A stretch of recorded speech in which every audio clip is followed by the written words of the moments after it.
ये दिन था 14 अगस्त 2005 का। सुबह 9 बजे हिलोस की फ्लाइट 522 ने किप्रोस के एयरपोर्ट से एथेन के शहर के लिए टेक ऑफ किया था। जहाज में उस वक्त 115 पैसेंजर्स और 6 क्रू मेंबर समेत 121 लोग शामिल थे। जहाज का कंट्रोल हैंस मेल्टन नामी पायलट के हाथ में था। ये पायलट बहुत ही एक्सपीरियंस पायलट थे। इनके पास को पायलट के तौर पर पैम्पोस भी मौजूद थे। रनवे से टेक ऑफ करने के 5 मिनट बाद 12,000 फीट पर जहाज पहुंच चुका था। अचानक से जहाज के कॉकपिट में एक अलार्म बजने लग गया। जब पायलट्स ने इसके बारे में इन्वेस्टिगेट किया तो इन्हें मालूम हुआ कि ये टेक ऑफ कॉन्फ़िगरेशन अलार्म था। पायलट्स को ये वाला अलार्म सुनकर शदीद झटका लगा था, क्योंकि ये अलार्म उस वक्त चलता है जब प्लेन अभी जमीन पर ही होता है। लेकिन 12,000 फीट की बुलंदी पर इस अलार्म का बजना पायलट की समझ से बाहर था। चुनाचा उन्होंने फौरी तौर पर एयर कंट्रोल टावर से राब्ता करने का फैसला किया। अभी ये सब कुछ एयर कंट्रोल को बता ही रहे थे कि अचानक कॉकपिट में मौजूद और भी बहुत से अलार्म बजने लग गए। जहाज के ये अलार्म इतनी शिद्दत के साथ बज रहे थे कि पायलट की आवाज एयर कंट्रोल टावर तक पहुंच ही नहीं रही थी। इसके बाद मुसीबत इस वक्त और भी बढ़ गई जब प्लेन का मास्टर वार्निंग अलार्म अचानक से चलने लग गया। इसका ये मतलब था कि प्लेन के सब सिस्टम एक साथ ओवरहीटेड हो चुके हैं। इसके बाद पैसेंजर्स में अफरा तफरी फैल गई और कॉकपिट में मौजूद पायलट्स इस मुसीबत का हल ढूंढ रहे थे। सिस्टम काम न करने की वजह से पैसेंजर्स को सांस लेने में भी काफी मसला हो रहा था। क्रू मेंबर्स अगरचे इन्हें पुरस्कून करने की भरपूर कोशिश कर रहे थे, लेकिन मामलात संभलने की बजाय बिगड़ते ही जा रहे थे। फ्लाइट में ऑक्सीजन लेवल कम होने पर मुसाफिरों के सामने ऑक्सीजन मास्क खुद ब खुद ही आ गए थे। इस वक्त जहाज 18,000 फीट पर पहुंच चुका था। दोनों पायलट कंट्रोल रूम टावर के साथ राब्ता करने की कोशिश कर रहे थे, मगर इनकी आवाज कंट्रोल टावर तक नहीं पहुंच रही थी और चंद ही लम्हों के बाद जहाज का राब्ता एयर कंट्रोल टावर के साथ कट जाता है। इसके बाद भी कंट्रोल टावर वाले फ्लाइट से राब्ता बहाल करने की कोशिश करते हैं, लेकिन इनकी कोशिशें नाकाम हो जाती हैं। दूसरी जानिब जहाज ऊपर की जानिब बढ़ता जाता है। ये फ्लाइट 1 घंटे और 45 मिनट की थी, लेकिन इस जहाज में मौजूद लोग ये नहीं जानते थे कि इनकी ये फ्लाइट इनकी जान ही ले लेगी। 9:34 पर यह फ्लाइट एथेन के कंट्रोल टावर के कांटेक्ट में आ गई थी। 10:12 से 10:50 तक ये एयर कंट्रोल टावर के लोग इस फ्लाइट से कांटेक्ट करने की कोशिश कर रहे थे, लेकिन इन्हें कोई रिस्पॉन्स नहीं मिल रहा था। शेड्यूल के मुताबिक फ्लाइट को इस वक्त लैंड हो जाना चाहिए था, लेकिन आज का ये दिन बाकी दिनों से बिल्कुल मुख्तलिफ था। जहाज का कोई अता पता नहीं चल रहा था। खतरे से बचने के लिए वहां की गवर्नमेंट ने फौरन अपने 2 F-16 जहाज को इस फ्लाइट को ढूंढने के लिए भेज दिया। चंद ही मिनट्स के बाद इन जहाजों ने फ्लाइट 522 को ढूंढ लिया। इनमें से एक फाइटर जेट का पायलट अपने जहाज को प्लेन के पास ले गया ताकि वो जहाज के अंदर देख सके कि क्या हो रहा है। F-16 के पायलट को जहाज के कॉकपिट में अजीबो गरीब मंजर देखने को मिले थे। को पायलट की सीट पर एक पायलट बैठा हुआ था, जबकि सीनियर पायलट अपनी जगह पर बेहोश बैठा हुआ था। इसके बाद फाइटर जेट के पायलट ने अपने जहाज को थोड़ा पीछे किया और फ्लाइट 522 की खिड़कियों में जहाज के अंदर देखा, लेकिन इसकी हैरत की इंतहा न रही जो मनाजिर इसने इसके अंदर देखे थे। जहाज के पास 2 फाइटर जेट्स को देखकर भी जहाज में मौजूद लोग आखिर कोई रिएक्शन क्यों नहीं दे रहे थे। ये सब देखने में बहुत अजीब लग रहा था। ये सब मुसाफिर भी पायलट्स की तरह सर झुकाए अपनी जगह पे बैठे हुए थे। कुछ देर बाद फाइटर जेट्स के पायलट ने देखा कि एक शख्स को पायलट की सीट पर आके बैठ गया है और वह जहाज को कंट्रोल करने की कोशिश कर रहा था। इसकी हालत बहुत खराब थी और वो इन फाइटर जेट्स के पायलट को कुछ बताने की भी कोशिश कर रहा था, लेकिन वो कुछ बोल ना सका।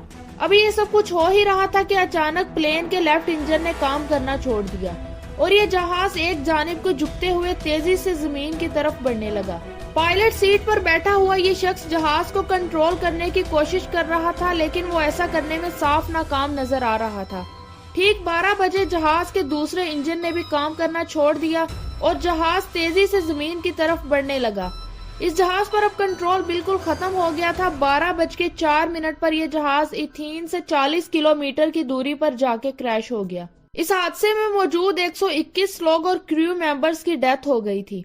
इन फाइटर जेट्स के पायलट की हालत क्या होगी कि वो इन मुसाफिरों की जान न बचा सके और वो बस तमाशा देखने के अलावा कुछ न कर सकते थे। इन पायलट्स के सामने ही वो जहाज और इसमें मौजूद लोग खत्म हो गए और वो बेबस होकर सिर्फ देखते रहे।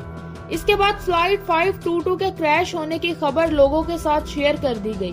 فوری طور پر ریسکیو آپریشن لانچ کر دیا گیا اور 121 لوگوں کی ڈیڈ باڈیز کو بھی ڈھونڈ لیا گیا۔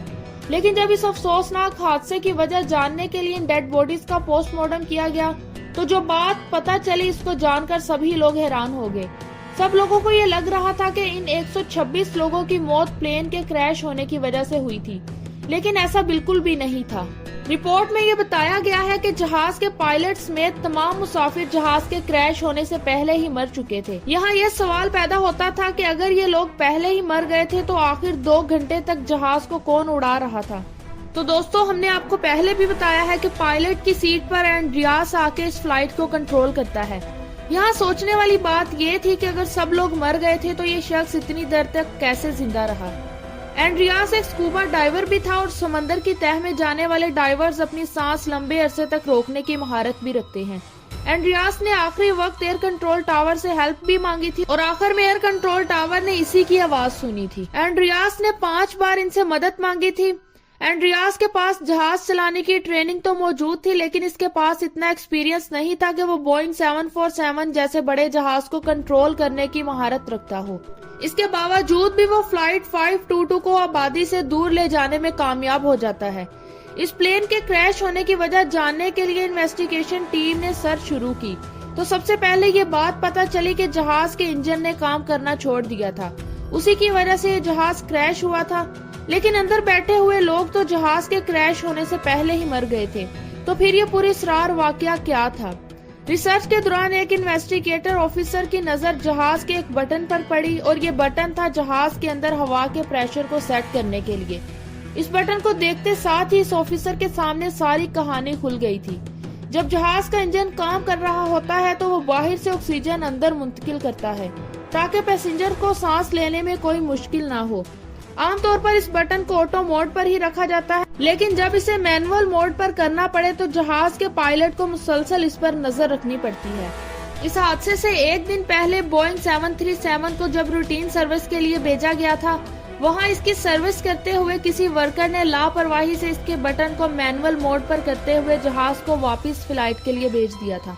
ٹیک آف کرنے سے پہلے بدقسمتی سے پائلٹ یا کو پائلٹ کا دھیان اس بٹن پر نہیں پڑا۔ انہیں اس بات کا بالکل بھی اندازہ نہیں تھا کہ جہاز کا ایئر پریشر سیٹ کرنے والا بٹن آٹو کی بجائے مینول موڈ پر تھا، اور یہی وجہ تھی کہ دھیرے دھیرے جہاز کے اندر آکسیجن لیول کم ہوتا گیا اور سانس لینے میں مشکل کی وجہ سے پیسنجرز کی موت ہونے لگ گئی۔ اسی بٹن کی وجہ سے کاکپٹ کے اندر آکسیجن کا لیول کم ہونا شروع ہو گیا اور پائلٹس بے ہوش ہو گئے۔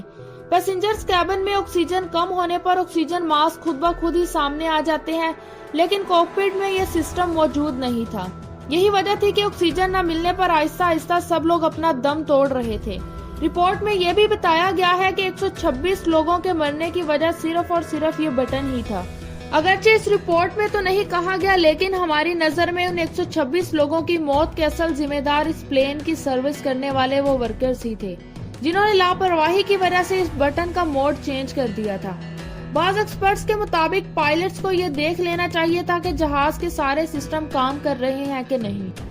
ہمیں کمنٹ کر کے لازمی بتائیں کہ آپ کی نظر میں اصل قصوروار کون تھا۔